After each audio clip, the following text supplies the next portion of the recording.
বাংলাদেশ যখন সেপ্টেম্বর উইন্ডোর প্রতিপক্ষ ঠিক করতে দ্বিধায়, তখন ইস্ট এশিয়ান ফুটবল চ্যাম্পিয়নশিপে নিজেদের শক্তিমত্তার জানান দিচ্ছে হংকং। চায়নার মতো বিশ্বকাপ খেলুড়ে দলের বিপক্ষে প্রমাণ করছে নিজেদের। অক্টোবরে এই দলটার বিপক্ষে দাঁড়াতে কতটা প্রস্তুত বাংলাদেশ?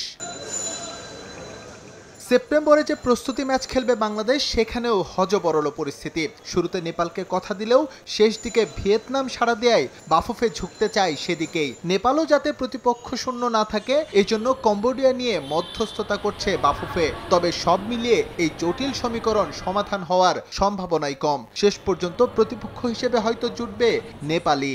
আমাদের সাথে অন্য টিম যারা আছে অন্যান্য দেশের, তাদের সাথে মানে টাইমিংটা প্লাস হলো তাদের সব ওখানে খেলা, আমাদের কোনটা ভালো হবে, এগুলো নিয়ে কিন্তু আসলে এই কয়দিন ধরে কাজ আমাদের করতেছি। এখন দেখা যাক যে অবস্থাটা যাক, যেটাই হবে বেটারমেন্ট, যেটা সবাই চিন্তা করবে সেই অবস্থায় আমরা যাব। ম্যাচ ডের প্ল্যানিংটা যদি আমি প্রপারভাবে না করতে পারি, সেটার জন্য আমরাই সাফারার হব।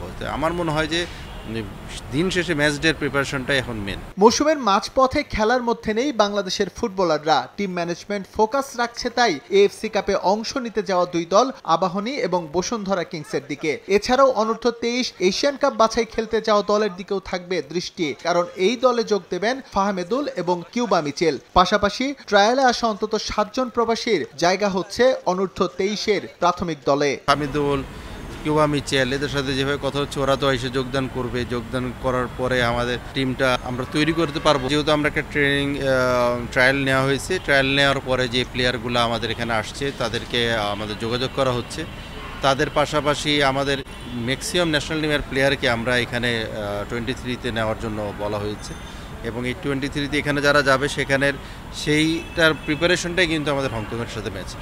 আচ্ছা, প্রতিপক্ষরা বসে নেই, হয়তো বসে নেই বাফুফেও, তবে ঠিকই ছুটিতে আছেন head coach Javier Cabrera. Laptop আর ইন্টারনেটেই তার আস্থা। সশরীরে স্কাউটিং করার সময় কোথায়?